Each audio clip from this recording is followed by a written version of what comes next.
এবার সাময়িক বন্ধের নোটিশ জগদ্দলের অ্যালায়েন্স জুট মিলে। জগদ্দলের জেজেআই কাকিনাড়ার নফরচাঁদ জুট মিলের পর এবার বন্ধের নোটিশ ঝুলল জগদ্দলের অ্যালায়েন্স জুট মিলে। কাজ হারালেন স্থায়ী ও অস্থায়ী মিলিয়ে ৩৫০০ শ্রমিক। শনিবার সকালে কাজে যোগ দিতে এসে সাময়িক বন্ধের নোটিশ দেখতে পান শ্রমিকরা।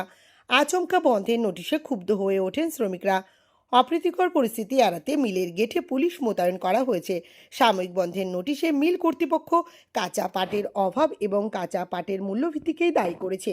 মিল শ্রমিক দীপক শুক্লা বলেন, এদিন সকালে কাজে যোগ দিতে এসে তিনি দেখেন মিলের গেটে সাময়িক বন্ধের নোটিশ ঝুলিয়ে দেওয়া হয়েছে।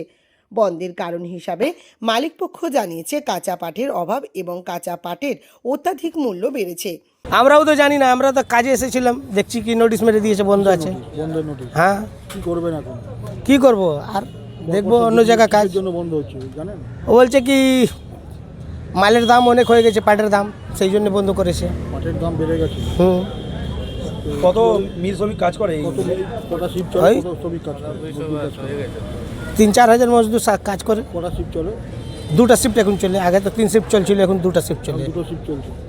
কি করবেন এই যে মিল বন্ধ হয়ে গেল বছরের শেষে বা বছরের প্রথম? কি করব আমরা এবার কি করা যাবে? এবার অন্য মিলে দেখবো, যে মিল খোলা আছে সে মিলে যাব কাজ করতে। এর আগে তো নফরচাঁদ বন্ধ হয়েছে, তারপরে আপনার জগদ্দল জেজেআই বন্ধ হয়েছে। সব মিলই তো বন্ধ হচ্ছে। মিল বন্ধ হলে চলবে কি করে এরকম? কি করে চলবে এবার দেখা যাবে। হ্যাঁ, এটা তো শ্রমিকদেরই কষ্ট। অনেক কষ্ট আছে শ্রমিকদের। আপনারা কি চাইছেন? আমরা চাইছি মিল চলুক, কাজ করব আমরা। আপনার নাম? Deepak Shukla. Alliance jute mill বন্ধ নিয়ে শ্রমিক নেতা তথা প্রাক্তন সাংসদ অর্জুন সিং বলেন, পাটের অভাব রয়েছে, এটা ঠিক কথা, কিন্তু এমন অভাব নেই যে মিল বন্ধ করতে হবে। শ্রমিক নেতার কথায় জুট মিলের বর্তমান পরিস্থিতি নিয়ে প্রধানমন্ত্রী ও কেন্দ্রীয় বস্ত্রমন্ত্রীর দৃষ্টি আকর্ষণ করা হয়েছে। এরপর কেন্দ্রীয় সরকার উৎপাদিত দ্রব্যের দাম বাড়িয়ে দিয়েছে। তবে জুট শিল্প চাঙ্গা করতে তিনি কেন্দ্রীয় বস্ত্রমন্ত্রীর হস্তক্ষেপ দাবি করেছেন।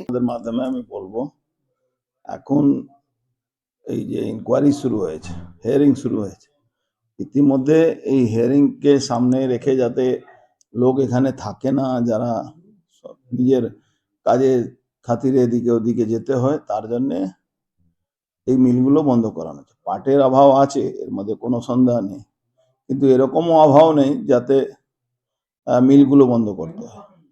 পাটের দাম বেড়েছে তো জিনিসের দাম বেড়েছে। আমরা কেন্দ্রীয় সরকারকে হস্তক্ষেপ করিয়ে এক ধাপে 14,000 টাকা পার টনে দাম বাড়ানো হয়েছে, ডিএ দেওয়ানো হয়েছে, ডিএর জন্য কম্পালসারি করা হয়েছিল। তা সত্ত্বেও এই ধরনের একটা চক্রান্ত চলছে। আমরা গভর্নমেন্টকেও বলছি, আমাদের যে টেক্সটাইল মিনিস্টার আছেন তাকেও আমি বলেছি কি ইমিডিয়েট একবার হস্তক্ষেপ করে কারখানাগুলো ইমিডিয়েট রান করা দরকার। সামাজিক পরিস্থিতি তুলে ধরে প্রাক্তন সাংসদ বলেন, মিল বন্ধের ফলে অপরাধ বাড়ে। ইতিমধ্যে জিলিপি মাঠ চত্বরে রাতের অন্ধকারে ছিনতাই বেড়েছে। তার অভিযোগ, পুলিশ এখন সাধারণ মানুষের নিরাপত্তা দেয় না, পুলিশ এখন তৃণমূলের গুন্ডাদের পাহারা দেয়। কিন্তু একটু মানুষের মধ্যে মিল বন্ধ হলে তো প্যানিক থাকে, অপরাধ বাড়ে। এই দুদিন ধরে শুনছি থানার পিছনে জিলেবি মাঠের ওখানে রোজ ছিনতাই শুরু হয়ে গেছে। তো পুলিশ তো কোনো পুলিশ বলে তো কিছু নেই, এখন পুলিশ তো শেষ হয়ে গেছে। পুলিশ তো এখন তৃণমূলে গুন্ডাদের পাহারা দেওয়ার জন্য আছে।